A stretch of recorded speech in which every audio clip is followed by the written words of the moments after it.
Bem-vindos a mais uma edição do JR 15 Minutos, o podcast da Record que aprofunda as notícias que mais mexem com a nossa vida. O Marcelo é dono do próprio negócio e mantém um plano empresarial para a família. No ano passado, quando chegou a hora da renovação, a conta ficou quase 25% mais cara. Na minha situação familiar, eu tenho minha filha, que é uma criança com deficiência, desde que nasceu, e minha esposa, em 2021, teve um câncer de mama. É quase R$10.000 por mês, numa família que possa pagar isso. Mais de 50 milhões de brasileiros são clientes de planos de saúde. Os contratos empresariais representam 70% do setor e para o ano de 2024, o convênio médico vai ficar mais caro para esses usuários. A estimativa é de um reajuste acima de 20%. Como é que funciona a correção do plano de saúde empresarial? O que pode ser feito por clientes que não conseguem pagar a mensalidade reajustada? É possível se defender de aumentos abusivos? Como é que funciona a migração de plano de saúde? O JR 15 Minutos de hoje esclarece essas e outras dúvidas com a advogada e pesquisadora do Programa de Saúde do Instituto Brasileiro de Defesa do Consumidor, o IDEC, Marina Magalhães. Bem-vinda ao nosso podcast, doutora. Olá, obrigada pelo convite. Quem me acompanha nessa conversa é Gabriela Dias, repórter do Jornal da Record. Gabriela, o aumento estimado para este ano é semelhante ao aplicado no ano passado, o maior já registrado desde 2018. Oi, Celso, obrigada pelo convite. Olá, doutora Marina. Exatamente, Celso, a variação é equivalente a 4 vezes a inflação geral e é próxima ao aumento aplicado em 2023. Doutora Marina, nestes contratos de plano de saúde, os valores não seguem o mesmo índice de reajuste da Agência Nacional de Saúde Suplementar, a ANS. Eles ficam livres mesmo para serem definidos pelas próprias empresas? E por que isso? Gabriela, é isso mesmo.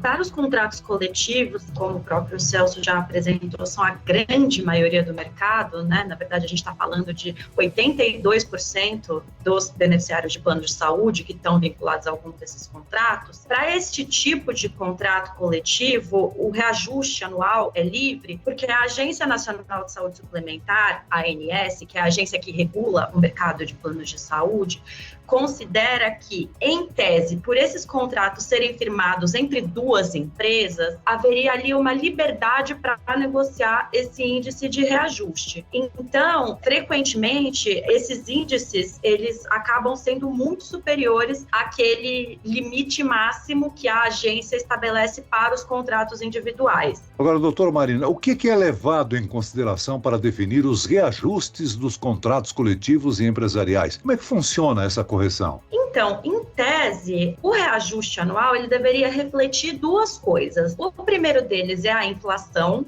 médica, porque assim como, enfim, todos os produtos que a gente consome, os serviços, os produtos médicos também sofrem inflação, né? Então teria o fator da correção inflacionária, a variação de preço mesmo. E o segundo fator, que é o principal fator, o que mais pesa, né, no cálculo final do reajuste, é a variação de utilização do plano. Porque assim, então eu estou dentro de um contrato de plano de saúde, eu e as pessoas que estão associadas a esse contrato usamos mais os serviços neste ano do que no ano anterior, então existe uma correção em cima dessa diferença da utilização dos serviços, né? Então, em tese, seriam essas duas coisas. Mas o que acontece? Como, de novo, os reajustes de planos coletivos não são regulados pela ANS, as empresas têm liberdade para estabelecer o índice, muitas vezes o que acontece é que elas estabelecem um índice ali, uma taxa, sem nenhuma explicação. E mesmo quando o usuário do plano de saúde pergunta para a empresa do plano por que foi aquele índice de reajuste, eles não apresentam nenhuma planilha, nenhuma memória de cálculo.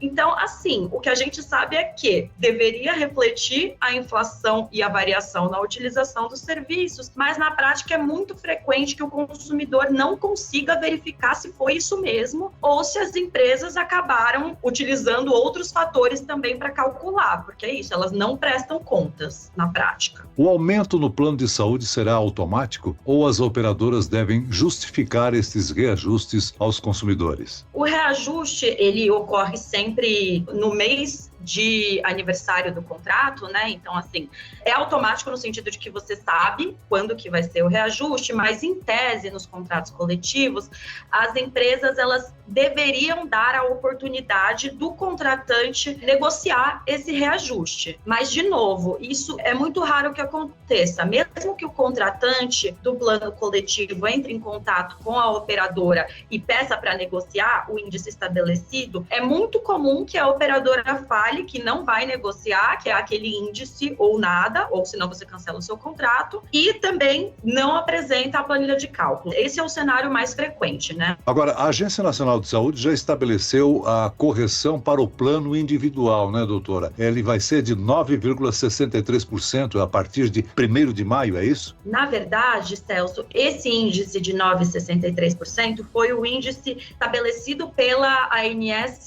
em relação ao ano passado. Na verdade, o ciclo de reajustes considerado pela ANS, ele vai de maio do ano anterior até abril do ano seguinte. Então, na verdade, esse índice de 9,63, ele se aplica a todos os contratos que fazem individuais, né, que fazem aniversário ou fizeram aniversário entre maio de 2023 e abril de 2024. Então, lá pelo final de março, a agência costuma liberar o novo reajuste para o novo ciclo, mas a gente ainda não sabe qual que vai ser esse número para o ciclo seguinte. Se o reajuste dos planos individuais e familiares também leva em conta o aumento de custos das operadoras, por que então os aumentos nos planos empresariais são muito mais altos? Esse é o grande X da questão, né? Em tese, a Agência Nacional de Saúde Suplementar, ela leva justamente em consideração tanto a inflação médica quanto a variação no uso dos serviços para calcular o limite máximo dos planos individuais, né? A gente pode até pensar que, talvez em contratos de planos coletivos tenha um padrão de utilização de serviços muito maior, mas a gente não sabe com certeza. E essa discrepância enorme entre os reajustes médios dos planos coletivos e dos planos individuais, ou seja, pegando só o exemplo do ano passado, em que a média de reajuste de plano coletivo ficou entre 15% e o do plano individual foi menos de 10%. A gente vê aí uma variação de 5%, mas é isso, pode chegar muito mais, pode chegar a 15%, 20%. Na prática, a gente acaba não sabendo, porque é isso, as empresas de um lado não prestam contas e de outro lado a gente fica nessa de especular, né? É uma coisa de hipótese. Mesmo que haja essa diferença de utilização, dificilmente ela justificaria uma diferença tão grande. Então, pelo menos da parte do IDEC, a gente considera que muitas vezes o mais provável, na verdade, é que as empresas se utilizem dessa liberdade para, às vezes, compensar a diferença de caixa, enfim, né? Estabelecer taxas que, na prática, não refletem a realidade do uso dos serviços. Agora, no país, cerca de 41 milhões de brasileiros possuem contratos de planos de saúde coletivos ou empresariais. Eles representam aí cerca de 82% dos usuários de planos de saúde no país. Por que os planos coletivos e empresariais predominam, se os reajustes das mensalidades são sempre maiores e sem controle da ANS? A predominância dos planos de saúde coletivos no mercado, ela tem algumas explicações. A primeira delas é o fato de que muitas pessoas que têm planos de saúde no Brasil têm esse serviço como um benefício do contrato de trabalho, né? Então, você tem um contrato de trabalho e o seu empregador oferece a possibilidade de você ter um plano de saúde. Ainda que seja uma mensalidade compartilhada entre você e o empregador, nestes casos, necessariamente o contrato ele precisa ser coletivo, né? Porque é uma empresa que está contratando os serviços dos planos de saúde. Então, esse é um fator importante. Muitas pessoas têm plano de saúde não porque elas foram e contrataram sozinhas, mas porque elas tiveram esse benefício oferecido. Mas também existe um fenômeno muito importante de se mencionar, que é assim, o fato de os planos individuais serem muito mais regulados, então não pode aplicar qualquer índice de reajuste, tem algumas outras diferenças, como o fato de que planos individuais também não podem ser cancelados sem motivo pelas operadoras, sendo que os planos coletivos podem. Então, essas diferenças na regulação acabaram fazendo com que, ao longo dos anos, as operadoras de planos de saúde, principalmente as maiores, deixassem de oferecer planos individuais. Então, hoje em dia, é muito difícil o consumidor que está entrando nesse mercado encontrar um produto individual ao qual ele possa aderir. Tem algumas operadoras que até são especializadas em oferecer planos individuais, mas o mais comum é você procurar e oferecerem ou algum plano coletivo empresarial, e daí você precisa estar associado a alguma empresa para conseguir contratar, ou um plano coletivo por adesão, em que você está associado a alguma associação, né, alguma fundação, e aí você consegue contratar esse plano. Doutora Marina, caso o reajuste impacte o orçamento, a sugestão é buscar uma negociação com a operadora. Agora, o cliente pode tentar uma redução na categoria, trocar o plano, por exemplo? Existe uma possibilidade de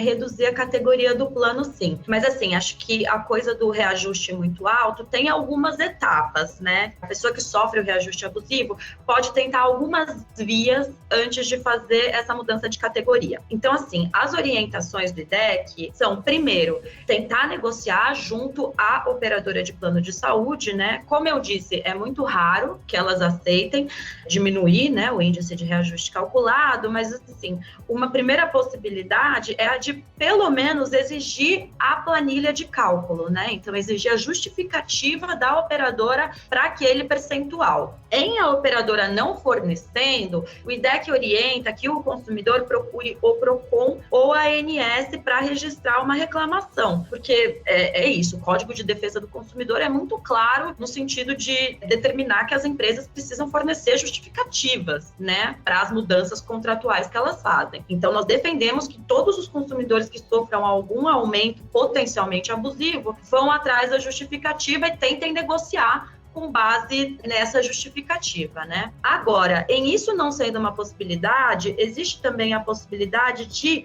pedir para a operadora diminuir a categoria do seu plano, né, o que a gente chama de downgrade. Então, o consumidor, ele está num plano em uma categoria X e ele pede para ser, vamos dizer assim, rebaixado para uma categoria Y que tem uma mensalidade menor, e aí o plano também é obrigado a aceitar fazer esse downgrade. O usuário que estiver no meio de um tratamento longo e por algum motivo não consegue pagar o plano, qual a melhor indicação que a senhora tem para esse usuário? Os contratos de planos de saúde, eles no geral, eles não podem ser cancelados de cara a partir do não pagamento, do inadimplemento, que a gente chama, né, em um só mês. A regra atual é de que o inadimplemento precisa perdurar por pelo menos 60 dias para o plano de saúde poder cancelar esse contrato. E assim, geralmente o que acontece é que, assim, passado esse período, de fato, o plano acaba cancelando. Existem algumas regras que é importante que o consumidor esteja ciente, então,